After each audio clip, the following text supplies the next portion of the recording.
Number 5. Incantation. Apparently right now it's the ranking for the most watched non-English horror film worldwide, with over 10 million hours watching and rising. That's pretty sick right there, starting off, you know? Obviously I couldn't leave this one off the list with a reputation like that, so here we go. Incantation is a 2022 Taiwanese found footage supernatural horror film directed by Kevin Ko and co-written by Kevin and Chang Shiwei. Released in Taiwan March 18th, 2022, it became the highest grossing Taiwanese horror film ever made. Yeah, it's received international distribution from Netflix. Hey, Netflix, so good. Since July 8th, 2022. Here's the plot. A woman named Lee Ronan narrates the film, imploring the audience to memorize an insignia and chant an incantation to bless them and lift a curse on her 6-year-old daughter Dodo. The insignia and incantation are interspersed frequently throughout the film to encourage the viewer to pray along with it. Yeah, it's pretty horrifying. Ronan, her boyfriend Dom, and Dom's cousin Yuan break a religious taboo while documenting a ritual for their internet channel. They go to a remote village of Dom and Yuan's relatives who practice a religion worshipping an ancestral deity called Mother Buddha. The clan asks the three to submit their names with the incantation to Mother Buddha. And here we go. That night, the group spy on the clan performing a ritual where a young girl seems to be willingly prepared for sacrifice. The girl, whose body is covered completely head to toe in runes, was left in front of a tunnel which the clan said is forbidden. Ronan waits for the girl while Dom and Yuan enter the tunnel. Uh-oh. Yeah, that's not good. Yuan later emerges screaming and Dawn seemingly lifeless. Ronan and Dodo's house soon becomes infested by unexplained ghostly activities, and Dodo is disturbed by a shadowy presence. They bring her to a shrine where a priest agrees to exorcise Dodo. Yunan later becomes possessed and sends copies of the tunnel footage. That's horrifying. Yeah. Just Chuck Liddelling yourself on a computer desk. Yeah, you're definitely gonna need a Tylenol after that one.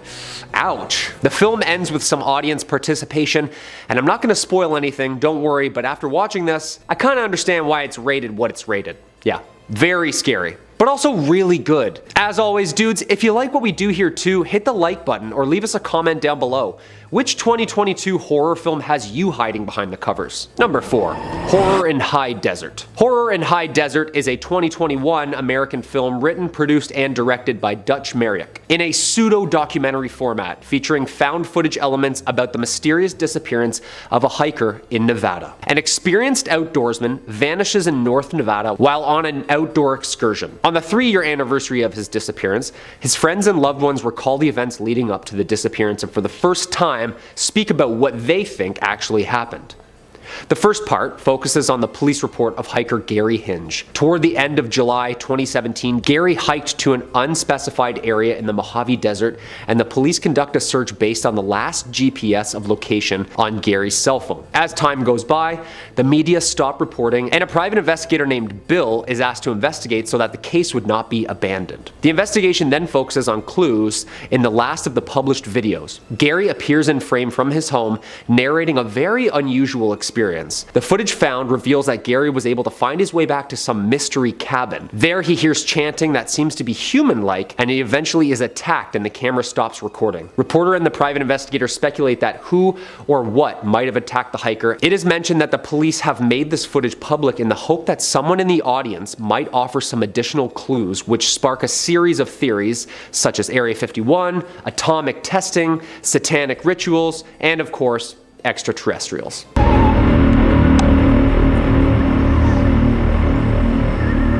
Yeah, that's absolutely horrifying. I didn't even see that thing. They really do a good job at involving the audience in the experience by asking them to help continue the search, which makes the film seem so real but not real at the same time, you know? Hey, great film. And I say aliens, that was definitely an alien, you know? I'm the alien guy, I'm just saying. Number 3. The Paris Catacombs. The Paris Catacombs really don't need any help being scary. It's a tunnel filled with the remains of hundreds of dead bodies and more bones hanging up than a museum, so even a well-lit guided tour with a stop for some coffee and fancy snacks would probably still leave you a little bit unnerved and scared with just a dash of heebies and jeebies. Oh, if only a nice walk through the catacombs was what I was showing you. Instead, I've got a terrifying video of someone running around the catacombs like they're a first-person horror game. Now, why is is someone running through the catacombs? Are they running from something that's behind them? Running in the world's worst marathon? Are they just scared because they're lost and they're desperately trying to find their way to the exit? The camera gets a lot shakier as the video keeps going, and the person seems like they're running faster and faster and getting more and more stressed and scared as they try to find their way out of the never-ending, wet, dark, dank annals of the tunnels below. At the end of the video, the camera drops and footsteps are all you can hear. So we have no idea what happened to our first person view recording. Now, someone in the comments pointed out that something to keep in mind is that even just on the map presented of the catacombs, you can go from one side of the catacombs all the way to the other. Now, a lot of the public tour is blocked off, but there are spots where you can leave the path and wander into the depths of the catacombs, and they do not advise you to do this. In fact, they would rather prefer that you do not.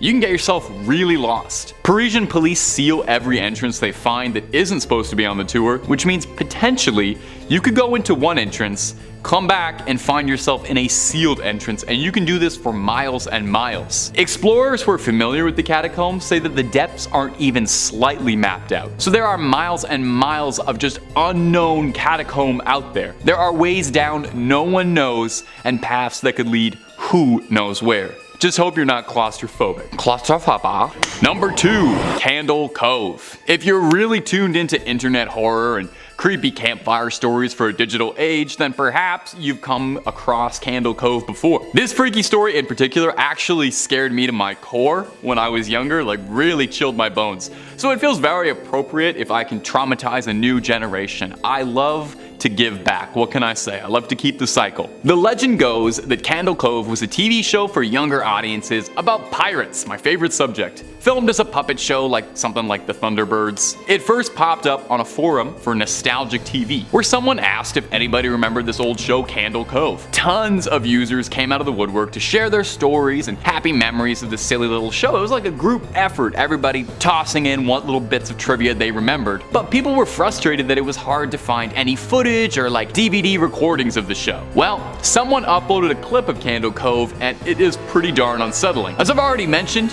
puppets are inherently terrifying, and then you mix in some VHS artifacts, scratching and screaming, and something that's supposed to be innocent turns into a horror show real quick. A lot of the details about the show sound like it was way too scary for its young audience. There's a character named Skin Taker, a skeleton pirate wearing skin, or an episode that was just the puppets shaking and screaming into the camera. Now, where the legend of Candle Cove gets downright horrifying and freaky is that someone in the original forum thread where it was first discovered returned to the post, saying that he met up with his parents and he had asked if they knew anything about Candle Cove or remembered how much he used to love that show. And he was told by his mother she was always confused whenever he would talk about that pirate puppet show, since whenever he'd say he was watching it, he was just sitting by the TV watching static. Oh, still to this day sends a little chill up my spine. They eventually actually adapted the story of Candle Cove into a TV show. I can't remember what the name of it's called, so I probably shouldn't even have included this fucking right now. Maybe done some research. Got all of that.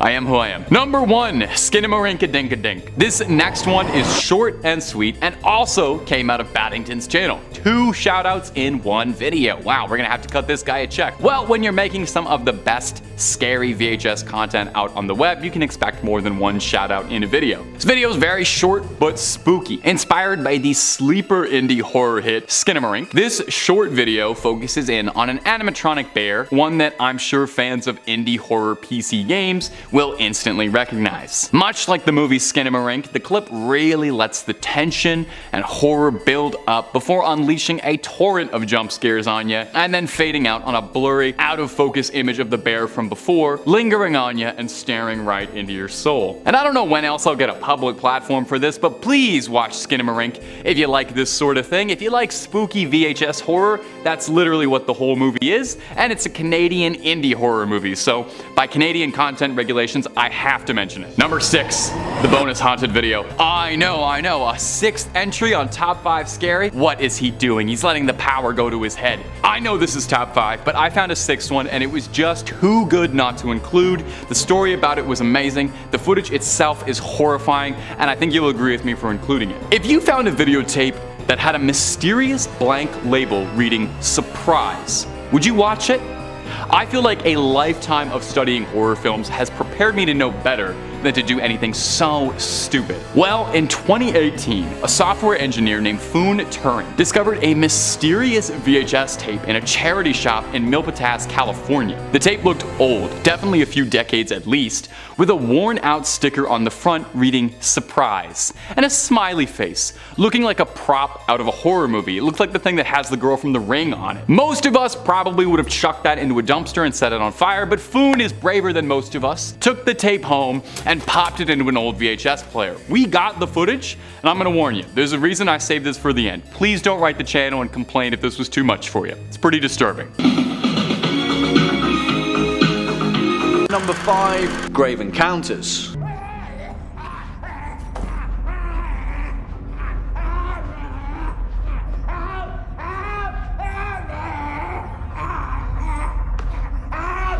Now, you guys had a lot to say about this particular film in the first part of this series, and rightly so, because, put it this way, if every episode of Most Haunted was as awesome as this, then we'd have enough content to keep us going for the next few decades. Written and directed by the Vicious Brothers, aka Colin Minahan and Stuart Ortiz, Grave Encounters is a 2011 Canadian supernatural horror film that strikes at the vein of paranormal reality TV, which, as I mentioned previously, is a much needed antidote to the fan footage genre as a whole. We, as an audience, need to be able to suspend our disbelief when faced with such a personal depiction of horror. Again, it strikes the question, why are they still filming? Well, this film follows Lance Preston, the charismatic host of Grave Encounters, an infamous ghost investigation TV series, and his crew as they make their way through the abandoned mental asylum Collingwood Psychiatric Hospital. What plays out is a genuinely nerve-wracking classical ghost story. I'm not going to sugarcoat it, there's not much more to the plot other than the pursuit of the paranormal and the pains that come with it. But as far as that goes, Grave Encounters does it very convincingly, and it's jammed with some genuinely uneasy moments. So much so that the Vicious Brothers have extended the Grave Encounters series and developed quite the cult following in the process. Coming in next at number 4, Devil's Pass. Benson, come on!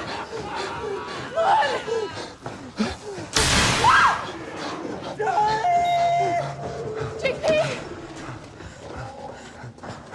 Now, if you're aware of the Dyatlov Pass incident, then this film will definitely strike a chord as a terrifying adaptation of the notorious Unexplained Mystery. For those of you not aware with the mystery, the Dyatlov Pass incident was the unsolved death of 9 ski hikers in the northern Ural Mountains in 1959, in the then former Soviet Union. To this date, their cause of death is still undetermined, and the strange occurrences surrounding the Dyatlov Pass incidents has been the imaginative spark for dozens of conspiracy theories and paranormal tales. So, as far as a horror movie goes, Devil's Pass draws from some pretty impressive source material. Directed by Rennie Harlin, the man responsible for A Nightmare on Elm Street 4, Devil's Pass follows the story of 5 college students who were determined to make a film about the Dyatlov mystery, and what plays out is an unnerving interpretation of the events that transpired. To be honest, if you're not a fan of conspiracy theories and government cover-ups, you might feel a bit bogged down with this film, but if you are, then Devil's Pass is a sci-fi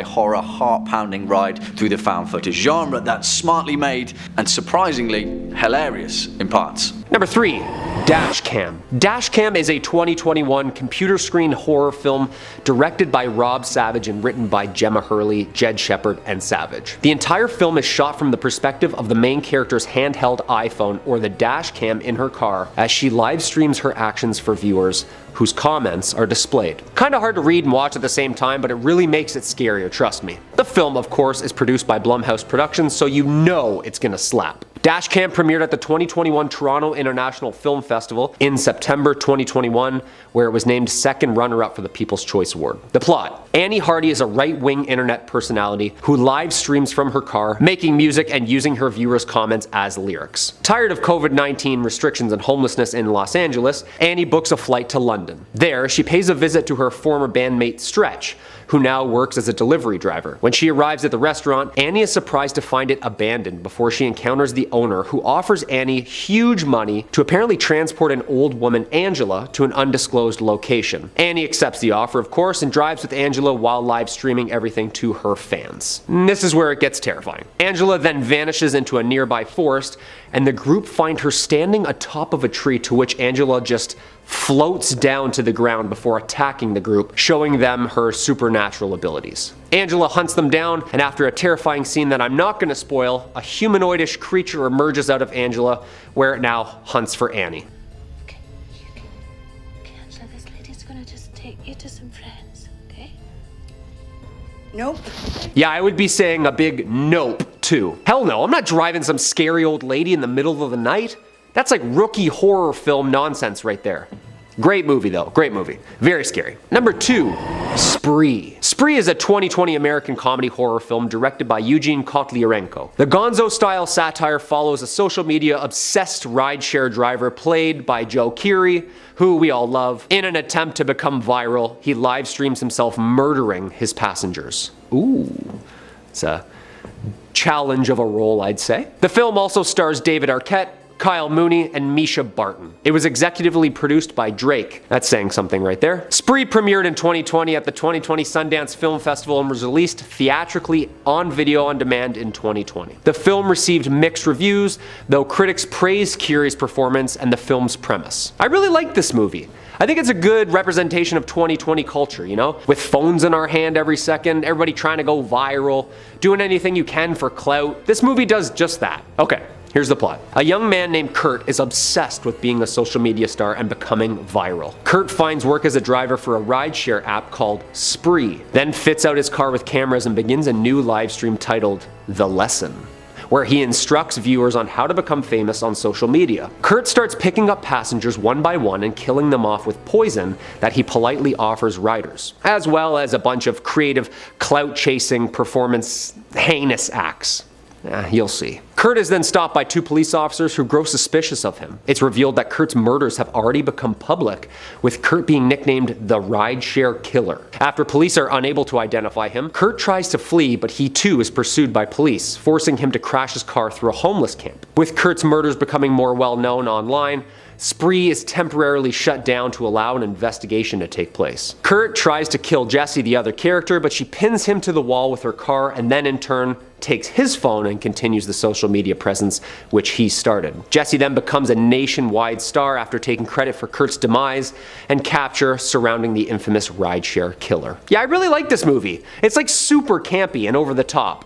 It's serious at times, but also very gory. Joe Keery kills it with this role, and I feel like if you were needing a break from that Stranger Things character, yeah, we found it. You did very well, my friend. Very terrifying. And coming in at the number 1 spot, VHS 94. VHS 94 is a 2021 American found footage horror anthology film and the 4th installment in the VHS series. If you haven't seen these movies, they're great. Give them a shot. They're almost shot like a bunch of stories from the same era in one film. Like little mini true or false found footage movies that make the audience ask, is this campy or did this really happen? The film originates from a screenplay written by David Bruckner and Brad Miska. The overarching plot follows a police SWAT team who stumble upon a sinister cult compound and its collection of VHS tapes and what's on them. Following this series' cult origins around film festivals, VHS 94 has its world premiere at Fantastic Fest on September 26, 2021 and was also screened at the Beyond Fest on October 4th the same year. The film was released as a Shudder original film via Shudder, October 6, 2021, and later that month,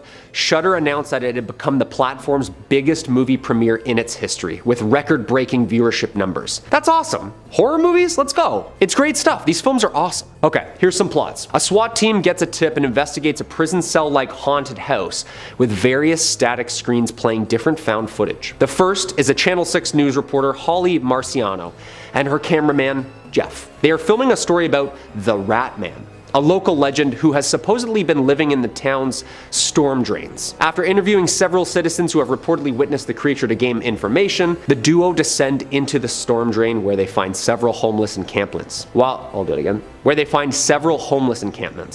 filming, they are approached by a man covered in black goop slime, and he murmurs, "Ratma." They attempt to flee, but they are captured by other similar residents of the sewers. Yeah, I'm not going to spoil anything else because I really like the VHS series and the mini stories that they do.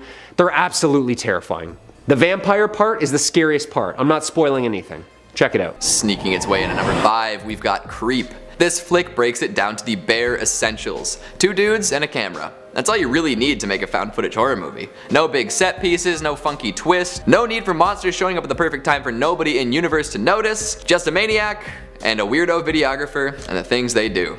It's simple, and it works so well. We open on a videographer being hired by a strange man who claims to have a terminal illness. He wants to record some videos for his unborn son, kinda like how every dad with a secret records stuff for their kids. Hey kiddo, if you're seeing this, I'm probably dead. Haha, classic dad, right? Well, the haunted family heirloom is buried beneath your dog's grave, etc, etc. You get the picture. So as these two men are trying to figure each other out, some dark secrets are revealed. Wolf masks are found, Benadryl is put into whiskey, the man with the illness isn't who he said he was, and more. It's actually all very effective, thanks largely in part to two excellent performances put on by Mark Duplass and Patrick Bryce. At times it's tough to decide who the real creep is. The videographer has plenty of oddities about himself as well. Everything seems to have a double meaning and nothing stays certain for long. Well, until it does, but we won't go there. Creep is a fantastic example of how to make something super simple work. Two characters and minimal unexplainable action prevents the flick from falling into the "oh man, something is happening, let's see how all my friends are reacting" trap that a lot of found footage is so fond of. It was even good enough to warrant a sequel, and apparently a third's on the way. You go, Creep. Twirling in at number 4, we've got VHS. I love Bloody Disgusting. I think the trend of horror-based publications putting out movies is fantastic. Keep the money and the interest with folks who actually care. Brad Miska put this all together, 5 short flicks and a frame narrative. The frame involves a gang breaking into a house to steal a specific VHS tape for an unknown buyer. They come across a dead old man sitting in front of staticky TVs, and there are plenty of tapes in this abode, so they have to get to work grabbing them all. As the crew runs around trying to get what they can, a lookout stays behind with the body and the TVs. This is where the first and arguably best short starts to play. It's called Amateur Night, and it focuses on some greasy pals getting together and renting a motel room. See, one of the boyos wants to get laid, and the others want to be in on it somehow. Weird. So they rig a pair of glasses with a hidden camera in order to capture the whole thing. Weirder. And then they head out on a bar crawl, looking for some ladies. Less weird, but still weird because of the first two things. The group ends up finding 2 girls who seem at least vaguely interested in them, and they regroup in the motel room after a few drinks. Quiet, shady Lily seems content just to creep around the periphery and see what happens, while the excessively drunk Lisa just passes out. With only 1 girl left, the boys get a little frisky. And then things get weird, scary, sexy, and wrist-breaky. It's a fantastic use of found footage point of view, especially because they decided to go with the supposed glasses mount. This way nothing feels forced, and at no point does the audience feel the need to scream out, "Just put the camera down for 5 seconds to deal with this." Outstanding stuff. The rest of the found footage flicks in the compilation are serviceable, but none reach the heights, pun intended, that Amateur Night does. Next up at number 3, House LLC. What are you looking at?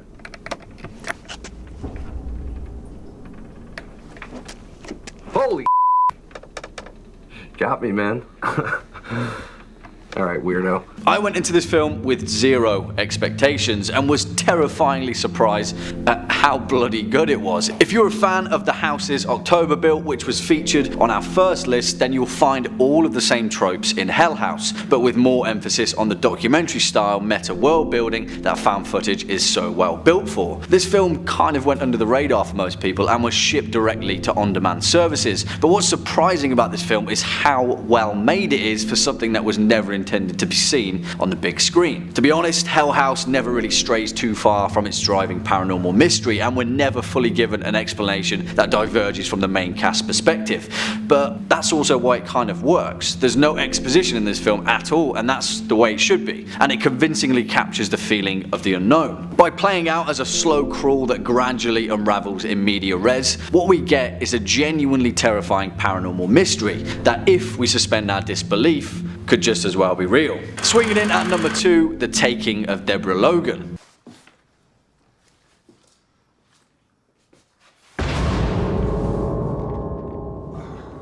Hey, letting all my heat out.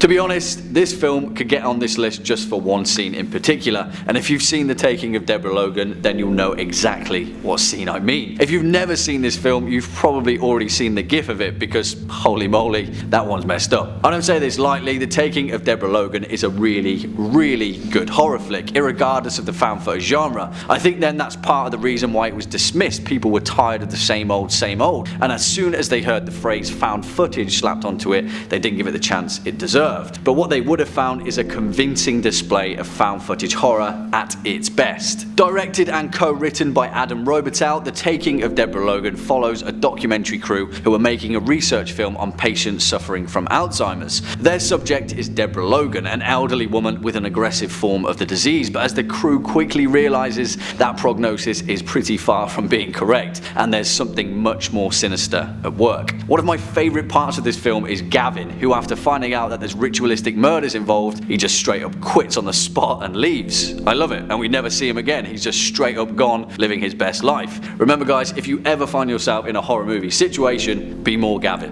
And finally, at our number one spot, The Tunnel.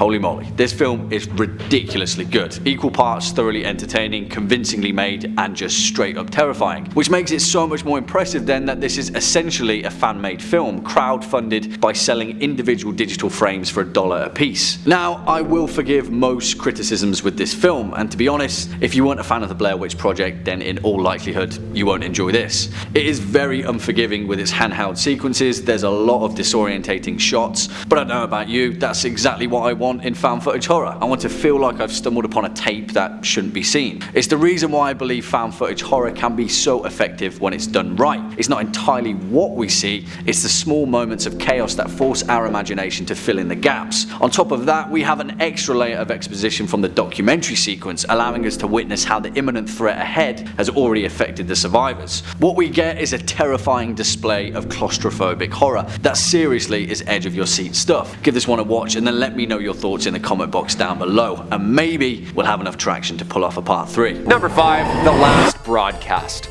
This 1998 American horror film, written, produced, and directed by Stefan Avalos and Lance Wheeler, tells the story of a documentary filmmaker named David Lee and his investigation on the fact or fiction murders, in which got him convicted in a 1995 case, apparently with the murders of his team one night during an expedition to find the mythic Jersey Devil in the Jersey Pine Barrens. The film is shot mockumentary style and employs the found footage technique. The film is believed to be the first full-length feature film shot and edited entirely on consumer-level digital equipment. And on a budget too.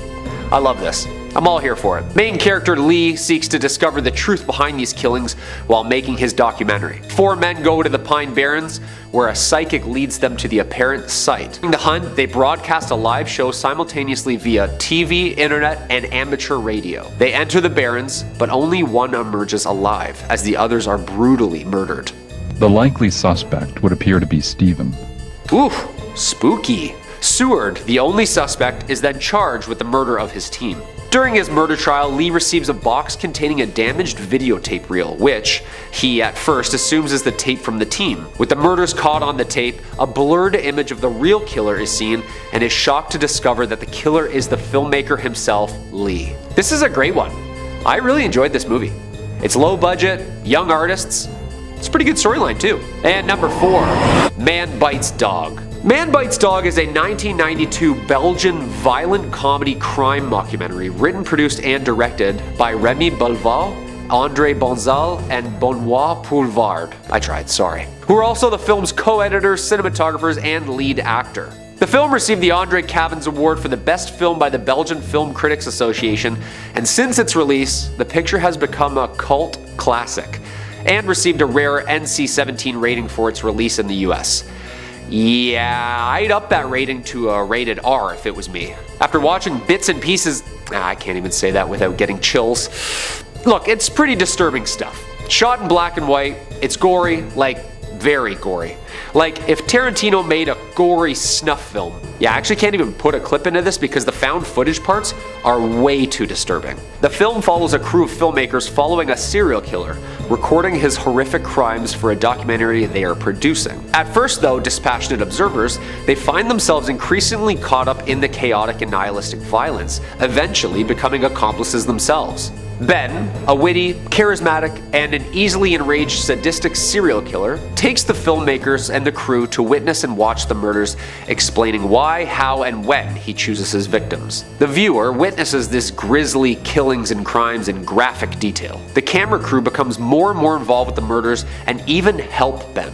During filming, 2 of Ben's crews are killed by Italian mobsters, and Ben and his crew have fun taking turns as they shoot the rival crew members while recording the entire process.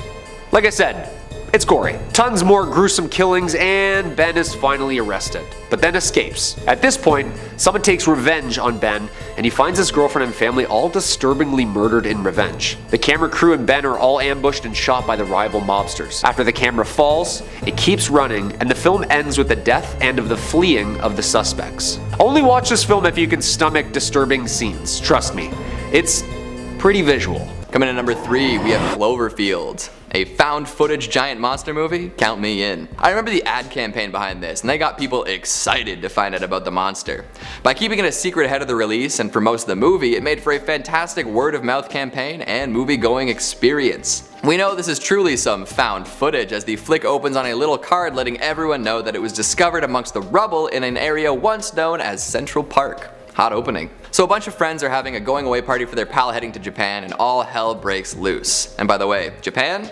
Nice nod to Godzilla right there. The city's collapsing and these streets are chaotic. A bunch of crab monsters that make you explode are running around. It's a cataclysm. Director Matt Reeves does a great job with the found footage element. It keeps the pace frantic, the scares constant, and the tension high. We only catch little glimpses of the major monster, which adds to the mystery and allure. The destruction happening throughout the city feels more real when viewed from the vantage of a person at street level, and once it gets going, it does not stop. The shaky cam might be too much for some folk, and admittedly it can be a lot. But the experience itself is a totally engrossing one, and it's something folks haven't really tried with the format in a while. Big threats like this are rare in the found footage world where curses and diseases and witches reign supreme. Floating in at number 2, we've got Noroi, the Curse. Speaking of curses, let's talk about Noroi. This Japanese found footage mockumentary follows a prominent paranormal investigator that disappears during the filming of one of his documentaries. Following his disappearance, his house burns down, his wife dies, and all sorts of loose ends are loosened further. And it's all because of a terrible curse. As we go through the footage left behind by Kobayashi, we find out that the curse originated in the past as a demon who was meant to get revenge for those who summoned it. Something went wrong somewhere down the line and the demon possessed a woman. After that, it was found that anyone who interacted with her would get the curse, and it spreads from there. A daisy chain of deadly curses, if you would.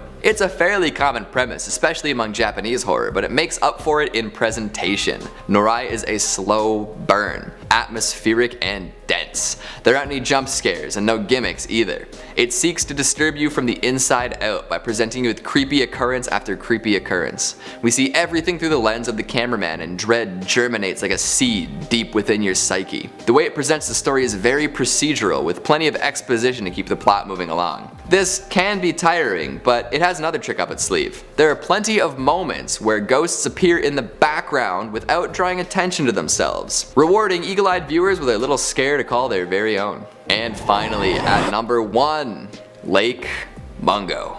This one messed me up. Like, seriously, I was walking around different after seeing this movie. It uses the mockumentary format perfectly to scare the ever-loving bejesus out of anyone watching. A family is trying to find out what happened to their daughter who drowned the summer before. After her death, strange and unexplainable occurrences begin happening around their home. If you haven't seen Lake Mungo, now is the time. No matter when you watch this video, this is the correct time to watch it. There are so many twists and reveals and details that explain what once appeared to be coincidences. It's an absolutely wild ride on the first watch through. The family reaches out to a psychic to try and explain things going on. Photographs have been discovered with baffling elements in the background, and video footage seems to show a ghostly girl wandering through the house. There's a moment involving footage recovered from an old cell phone that haunts me to this day. Just writing this, I got a little spooked thinking about it. Lake Mungo is a meditation on our hidden lives and the guilt we live with. Do we really know the people in our lives?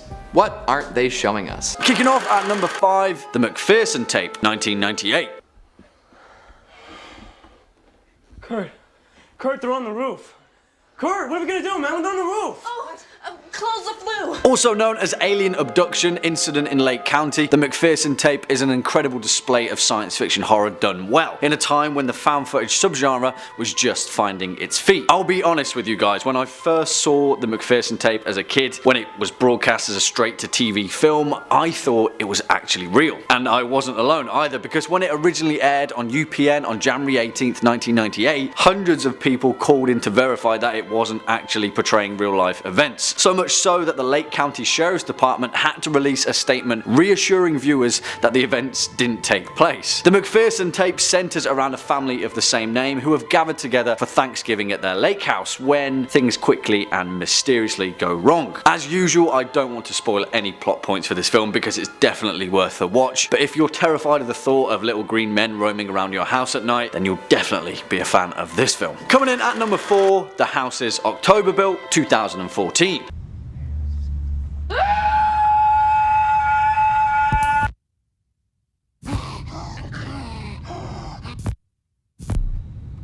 And yeah, this film is great fun and so damn creepy for the most part. Directed by Bobby Rowe alongside hit producer Steven Schneider, the man behind the original Paranormal Activity, Insidious and The Devil Inside, The House is October Built is a fantastic spin on the found footage genre and features some genuinely terrifying set pieces throughout. It gives you that weird sense of dread that the subgenre tries so wholeheartedly to capture, but this film does it to perfection in parts. The House is October Built focuses on a group of friends, all horror fans may I add, travelling throughout southern USA in the lead up to Halloween. They've got an obsession with live action haunted house attractions, and the film plays out as a kind of mini road trip, ramping up the fake scares as it plays out. But, well, the fake scares quickly turn into real scares, and the second half of the movie really manages to turn up the heat. The strength of this film is how personal it feels. There's no wider scope other than the events that unfold before us, and it's backed up by a genuinely believable cast and likeable characters, which makes the ending that much more bleak. Give it a watch. Number 3, Creep. Creep is a 2014 American found footage psychological horror directed by Patrick Bryce and is filmed as found footage and does the genre well. Bryce portrays a videographer assigned to record an eccentric client insisting on filming numerous videos for his future unborn kid. Creep was inspired by Bryce's experiences on Craigslist. Bryce and lead actor Duplass refined the film's story during filming, which resulted in multiple versions of each scene and several alternate scenarios and endings. Struggling videographer Aaron accepts an assignment to travel to a remote cabin where he meets his client Joseph, who explains he has an inoperable brain tumor and is expected to die before his pregnant wife gives birth. With this, he wishes to have Aaron record a video diary for his unborn child, and throughout the videos, Joseph demonstrates behavior that makes Aaron a little uneasy, which leads in Joseph confessing some pretty heinous stuff to him. As an increasingly freaked out Aaron intercepts a phone call from Angela, who's actually Joseph's sister, and warns Aaron to escape. Joseph then attempts to stop Aaron, leading to with Aaron escaping. Then, at home, Aaron starts receiving items in the mail from Joseph, including a recording of Joseph digging a grave. Creepy. A DVD is then sent to Aaron offering an apology in a public setting, which Joseph then kills him from behind with an axe.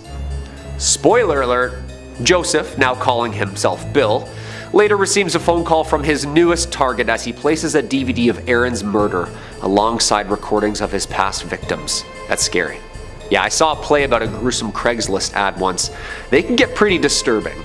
The film is widely known as one of Netflix's best found footage genre movies, and there's some great jump scares in there for you. Check it out yourselves. Number 2, UFO Abduction, the McPherson Tape. UFO Abduction, also known as the McPherson Tapes, is a 1989 American found footage sci-fi horror film written, produced, and directed by Dean Elialto.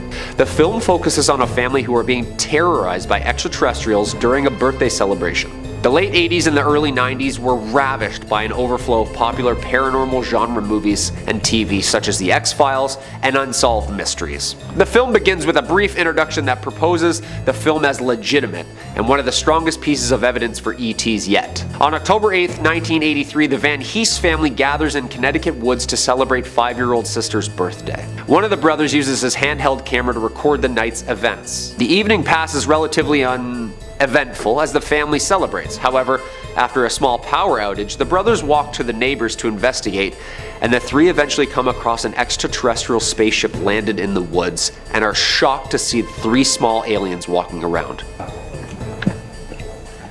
Oh my god. Oh my god. Holy sh**. Holy. Yeah, that's creepy. They flee in a panic after the aliens notice them. Yeah, I would too if I saw them just walking around the forest. They return to the house and load shotguns, but are divided on whether they should remain in the house or leave. Classic horror movie move. After a while, they assume the visitors have left, but notice all their watches have stopped. They conclude the party, but are terrified as the aliens attempt to enter the house through the windows and chimney. Eric, one of the brothers, shoots and brings an alien's body inside the place and puts it in the back room. After securing the house once more and turning up the radio to block out the voices, the others finally convince Michael, another brother, to put down his camera and resume their card game. From its position across the room, the recording camera glitches and records what looks like 3 small gray aliens emerging from the back room. The tape ends as the aliens close in on the family. The film claims that the Van Heese's whereabouts are still unknown and that viewers should contact the producers if they have any information. Look, I'm the guy who wears the tinfoil hats. This is pretty good. I liked it. The footage from the woods, the small creatures, the Project Blue Book warning at the beginning of the film. It's a Sci-Fi's Friday night. Great film, and short, only an hour. And coming in at the #1 spot, the Texas Chainsaw Massacre. The Texas Chainsaw Massacre is a 2003 American horror film starring Jessica Biel and R. Lee Ermey. Its plot we're probably all familiar with if we've seen the numerous takes on this classic movie.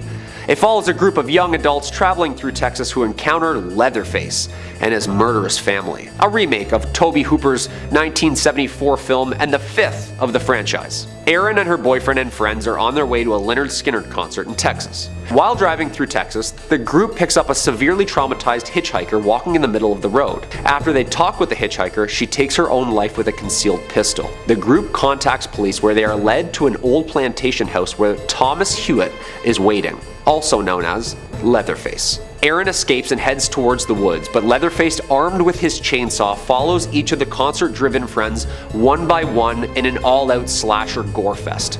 Yeah, I watched this movie when I was 11 years old. No wonder I can't sleep at night.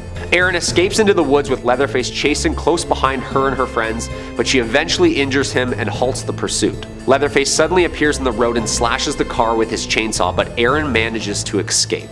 2 days later, 2 investigating officers are killed by Leatherface while doing a crime scene investigation of the Hewitt home, and the narrator states that this case still remains open. Come on back here, follow me.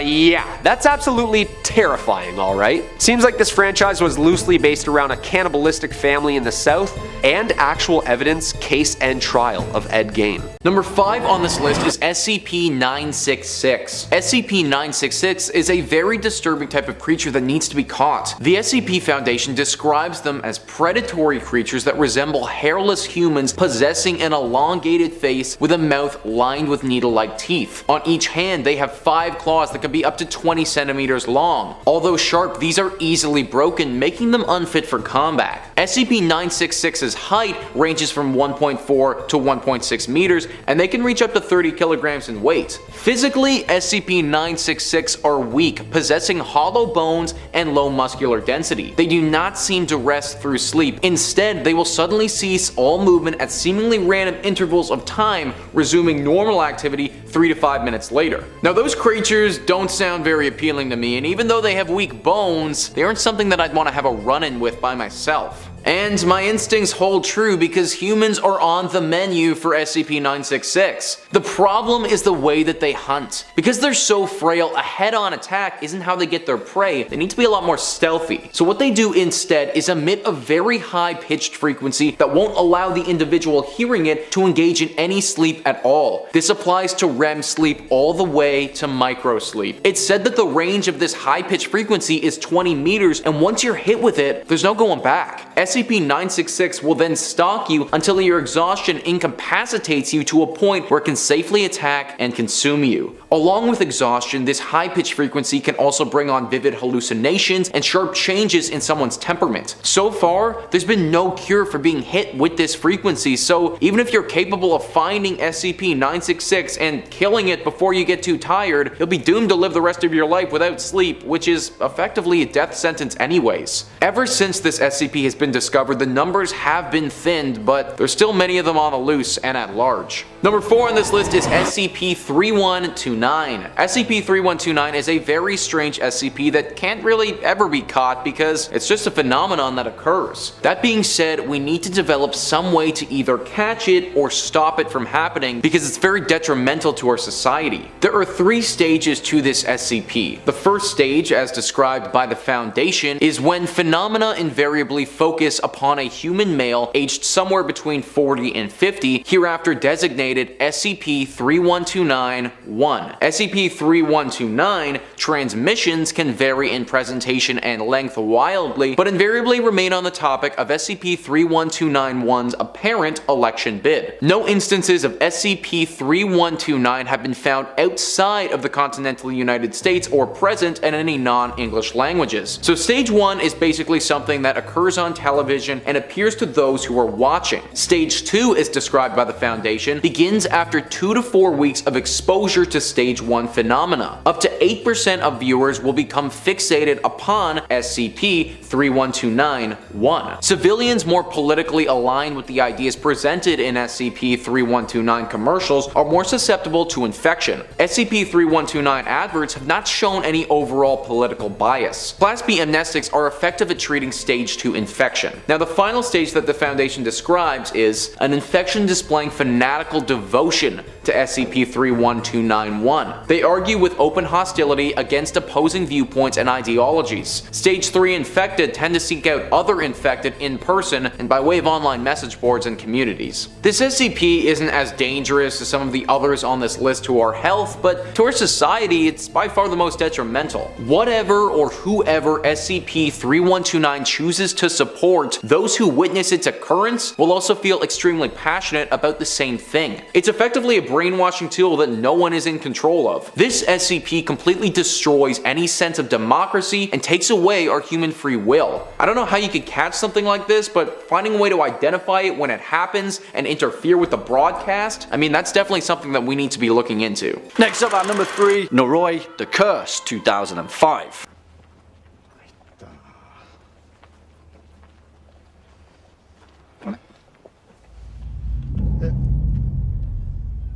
Now, this is for sure an interesting film, to say the least, and it's a welcome sore thumb in the world of Japanese horror. It comes from renowned director Koji Shirashi, who's made quite the name for himself as a found footage auteur, with films like Occult and Shirome, a departure from the short, unsettling style often found in J-horror. Noroi is perhaps the best example of his work, and it stands out as a slow-burning mockumentary of paranormal investigation in Japan. Noroi features an absolutely mammoth task, interweaving several storylines that lead up to a deeply disturbing ending. For the most part though, it focuses on Masafumi Kobayashi, a paranormal expert famous for uncovering supernatural mysteries, and his investigation of a strange woman and her young son. It manages to give us just enough to keep the mystery going, and I don't say this lightly, pretty much every scene is unsettling as we quickly realise that there are much more malevolent powers at play. Swinging in at number 2, The Blair Witch Project, 1999.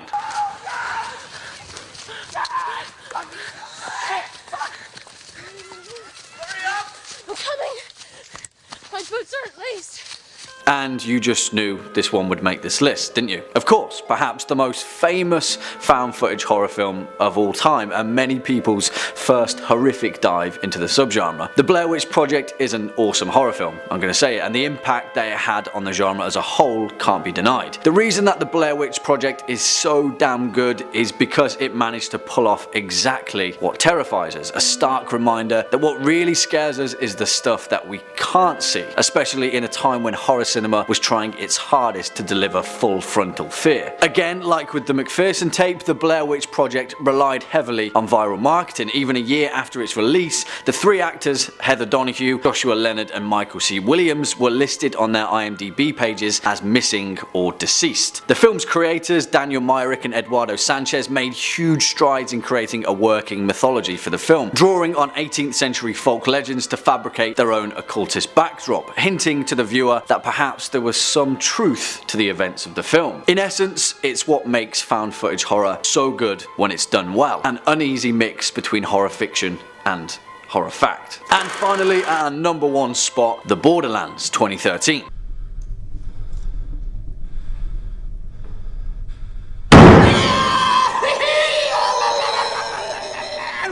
Also known as Final Prayer in the US, but come on, the original title is so much better. The Borderlands is a 2013 British horror film written and directed by Elliot Goldner in his directorial debut. I'm going to say it, this film is awesome for many reasons, but the main reason is that it answers a question that somewhat mires the believability of found footage horror. Why are they still filming? Well, the Borderlands has a pretty decent answer for that. Three men who were sent by the Vatican to provide evidence of demonic occurrences in a remote church in rural Britain. I really don't want to spoil anything in this film because I sincerely urge you to watch it if you haven't, but in my opinion this is one of the best found footage horror films of recent times. It's equal parts The Wicker Man and equal parts The Exorcist, and it's an awesome display of British folk horror, an emerging subgenre that is really hitting the mark for this particular horror fan. Really guys, I can't say much more other than just watch this one because it's really good. Starting off in our number 5 spot, we have SCP-342. The SCP-342 creature normally takes the form of a mass transit ticket for the closest form of mass transportation to its current location. Currently, this demonic creature takes the form of a train ticket departing from an unknown station. When held by a person for any length of time, it will eventually change form into a transit ticket for a form of transportation its holder desires to use. This transformation always takes place when not being directly or indirectly observed, and there are no recordings of SCP-342 changing form. SCP-342 can inhabit any form of transportation ticket without being detected. If SCP-342 is validated by stamp, has its ticket stub torn off, or is disposed of in any way, it will reform into an unused ticket after a short period of time. Anyone who uses SCP-342 to board a vehicle is unable to exit their mode of transportation by any means. Once the vehicle ends its route or stops moving, the user will disappear from this reality. Users report an overpowering feeling of dread prior to boarding, and the feeling increases during the course of the travel, and shortly before their disappearance, they go into a panic-induced terror. There are many terrifying things the holder of this demon can experience, like seeing increased darkness in the sky outside of the vehicle, hallucinations, or a fear of other drivers, conductors, or other transit staff. As well as feeling threatened by other people around them, occurrences completely preventing the rider from getting off of the vehicle at any time, and seeing passengers simply appear suddenly then quickly vanish from their seats. All of these experiences are said to be like having paranoid schizophrenia. The terrifying experiences are usually only felt by the user, but sometimes bystanders and workers of the transit vehicle can experience feelings of uneasiness and will be compelled to exit the vehicle early, seeking other means of transportation. In our number 4 spot today, we have SCP-087. SCP-087, or otherwise known as the Stairwell, is, you guessed it, a stairwell, and when you look down, it's pitch black with an unknown ghost-like figure at the bottom. This photo of the ghost figure has only been captured once, and we still don't know if SCP-087 is one entity or a group. The stairs descend on a 38-degree angle for 13 steps before reaching a semicircular platform. The design of this staircase limits subjects to a visual range of approximately 1.5 flights. A light source is required for any subjects exploring this creature, as there are no lighting fixtures or windows present.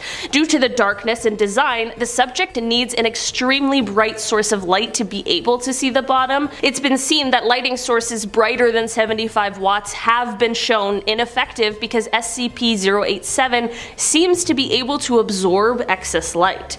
Subjects who have explored this creature have gotten an audio recording of what seems to be a distressed vocalization from what is presumed to be a child child, but its age is unknown. The source of the distress calls is estimated to be located around 200 meters below the initial platform. However, any attempts to descend the staircase have failed to bring subjects closer to the source. The depth is believed to be far beyond the possible structure of both the building and geological surroundings.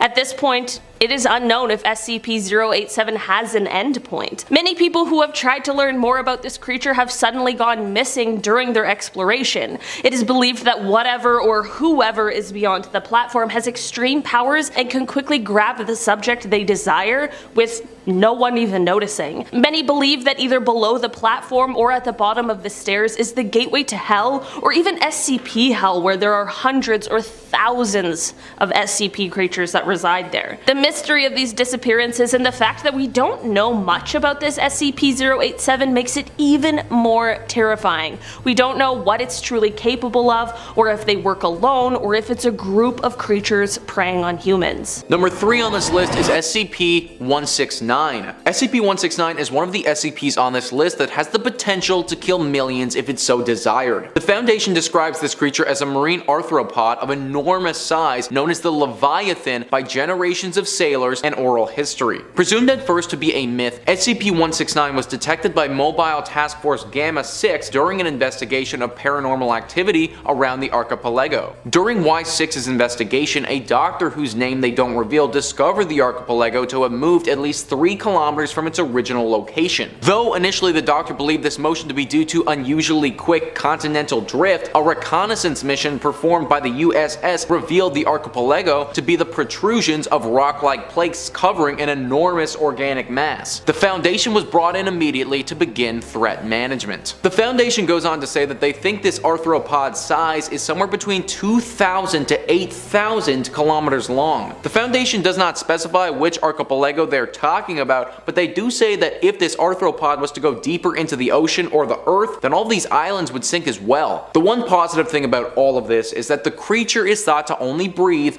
once every 3 months. This has led experts to believe that it's in a dormant state and it's not fully awake right now. If it did ever become fully awake and aware, then who knows what this creature is capable of doing. I live in Ontario, and the north to south distance of this province is 1,691 kilometers, meaning that this creature could be 2, 3, or even 4 times the size of Ontario. I doubt we'd ever be able to fully catch this beast based on how big it is, but some means of containment, I mean, that would definitely be nice. Number 2 on this list is SCP-3310. SCP-3310 is honestly not much to look at all. In fact, it's just a tree stump that's floating in a lake. But it's what that tree stump can cause that makes it so dangerous. The Foundation describes SCP-3310 as a 9-meter tall tree stump floating in Crater Lake. SCP-3310 is anomalously able to float upright with approximately 1.2 meters of the top remaining above the water at any given time. If removed from the water and returned, SCP-3310 will return to this position. SCP-3310 floats around Crater Lake as a result of non-anomalous weather patterns. The restriction of this movement causes 2 distinct and possibly linked anomalous phenomena referred to as SCP-33101 and SCP-33102.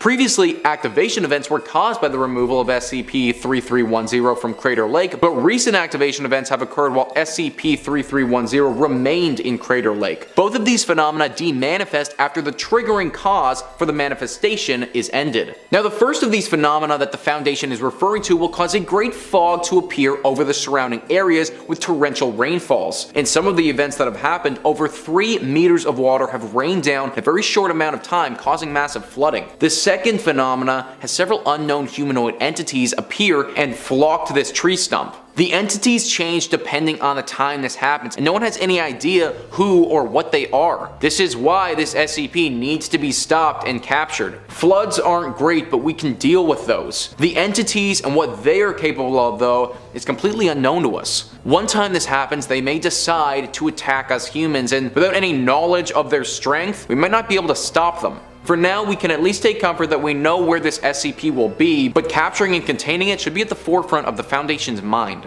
Number 1 on this list is SCP-973. SCP-973 is a very unique SCP that only manifests itself on a 60-kilometer stretch of highway, but it's certainly one of the deadliest that I've come across. The SCP Foundation describes this as being 2 entities. SCP-931 is a police cruiser resembling those used by state troopers in the early 1970s. The vehicle appears to be in an advanced state of disrepair. Eyewitnesses' accounts have consistently mentioned large dents in the doors and hood, a heavily cracked windshield, heavy rusting, and a loose rear bumper secured with duct tape. SCP-932 is reported as a Caucasian male in his late 40s wearing a state trooper uniform dating from the same time period as SCP-9731. Subject is described as balding, slightly overweight, and having a handlebar mustache. Now, nobody knows for sure how this SCP came to be. Some people speculate that this was an old police officer who died along this road and now haunts it. If that is the case though, he was very serious about his job because he only shows up on this highway for a very specific event. It needs to be at night, it needs to be on this stretch of highway, and there needs to be somebody driving along that road who's going above the speed limit. If all of those things are met, then SCP-973 has the potential to materialize and will begin chasing down the person driving. While this is happening, the target's radio will simultaneously start malfunctioning and repeating over and over again, "Run." Over the years, 34 bodies have been found and 19 vehicles have been discovered.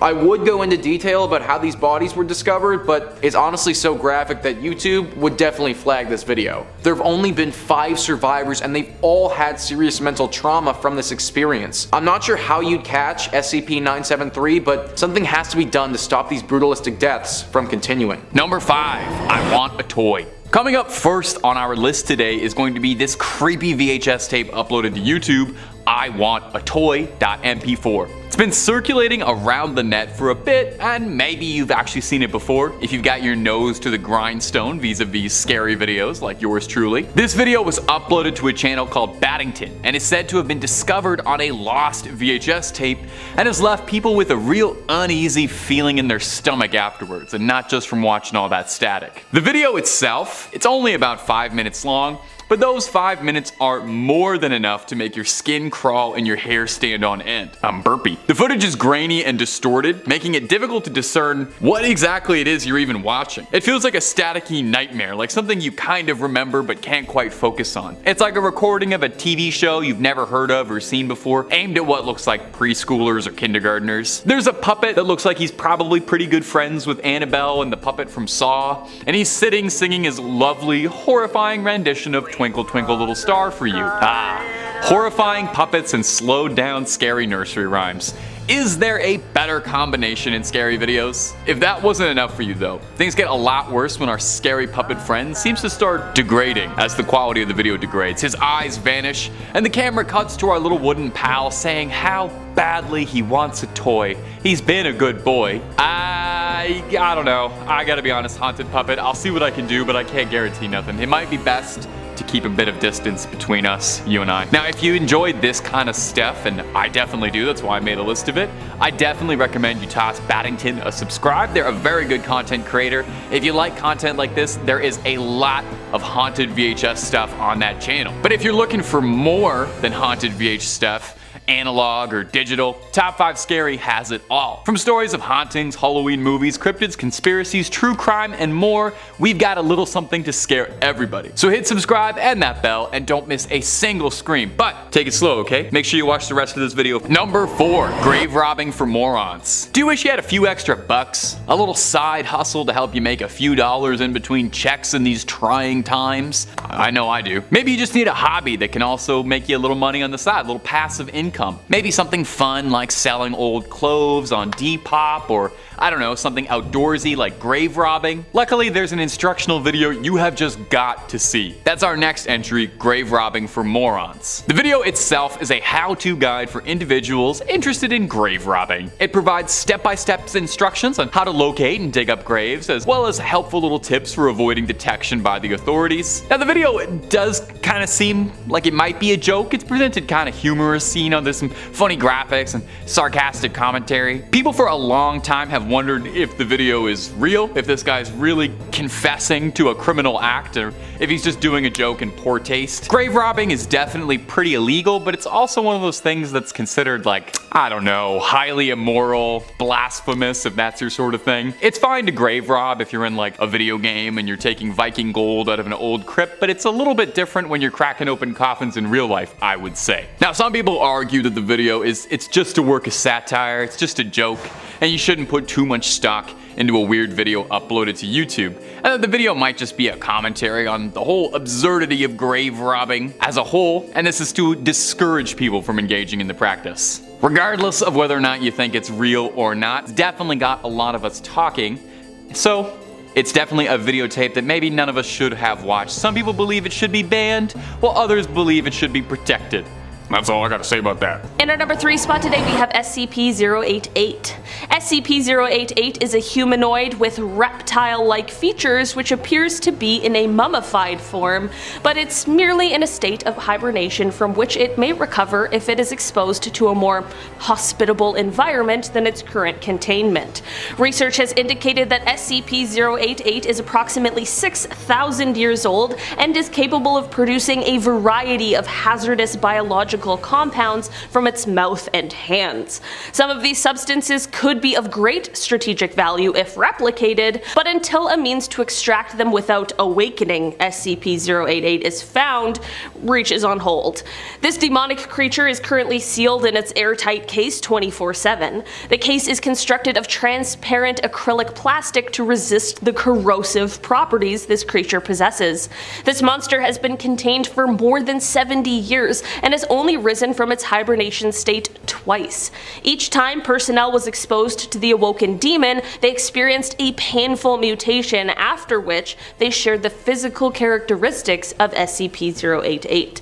This creature also has demonstrated the ability to produce potent neurotoxins in liquid and gas form to combat containment personnel. SCP-088 was first recovered around the 1930s from a subterranean complex below Los Angeles, California.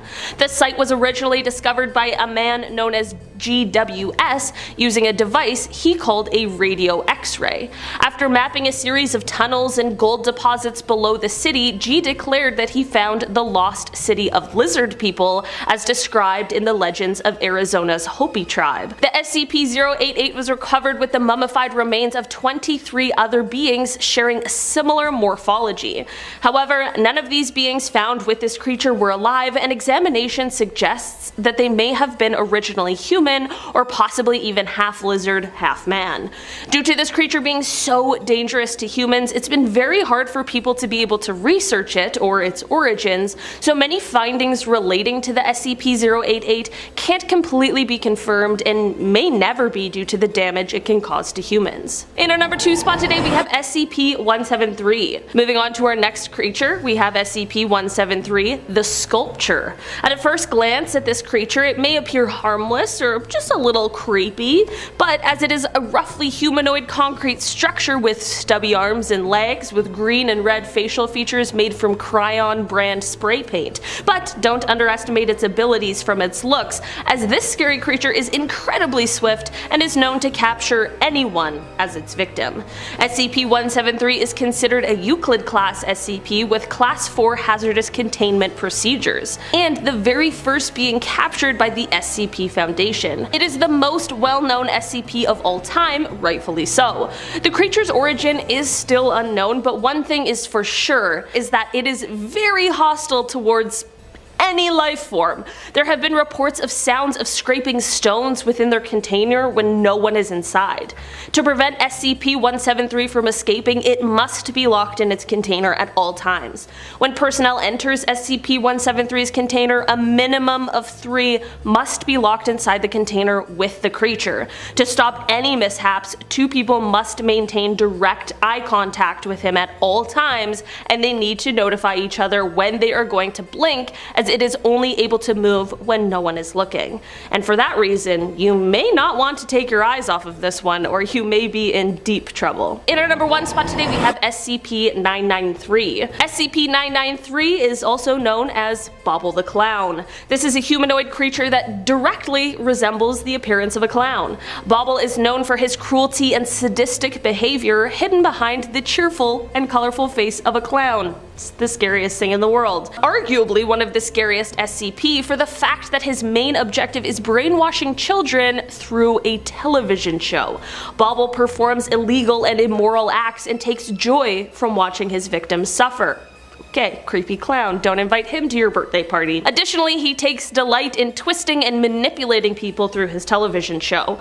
Bobble the Clown was first discovered by the Foundation after they found its show, where in every episode, Bobble would teach a new lesson to its viewers to do illegal acts and cause violence, while giving explicit step-by-step instructions on how to commit these crimes. These actions became ingrained into subjects' minds, making them obsessed to carry out the actions themselves. Additionally, repeated exposure to SCP-993's show will cause severe mental illness issues. Protocol for any SCP-993 broadcast is to be intercepted and blocked from public viewing, though episodes are regularly still getting broadcast from an unknown source. All broadcasts are to be recorded and stored for future viewing, while any subjects used to view SCP-993 must be given a Class A amnesiac after they have described the episode. With its short temper, Bobble the Clown can quickly lose his happy and cheerful mask and become incredibly sadistic, using his supernatural abilities to stalk and spy on enemies to find their weaknesses, making SCP-993 one of the scariest SCPs out there. In at number 5, we have SCP-096, the Shy Guy.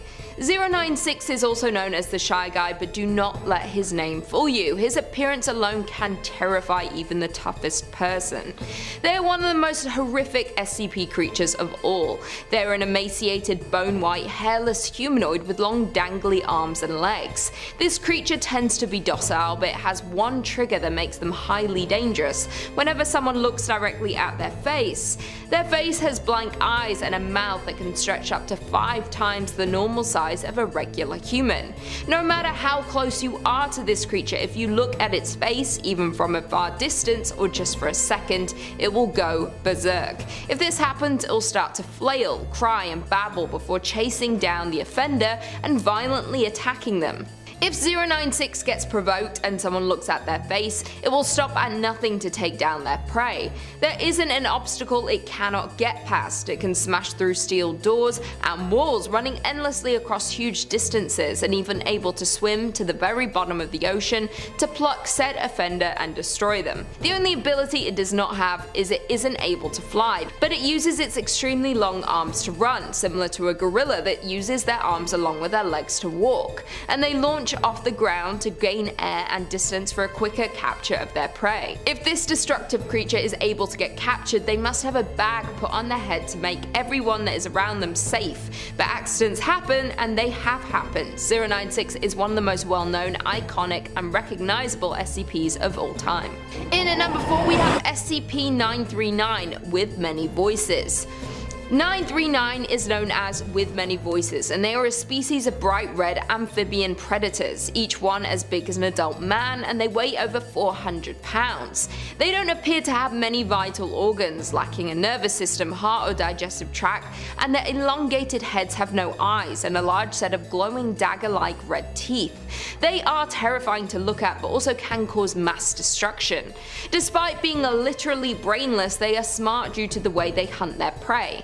They have the ability to imitate the voices of prior victims, usually repeating urgent phrases to lure a good Samaritan to come to their aid and then attack them with their deadly bite.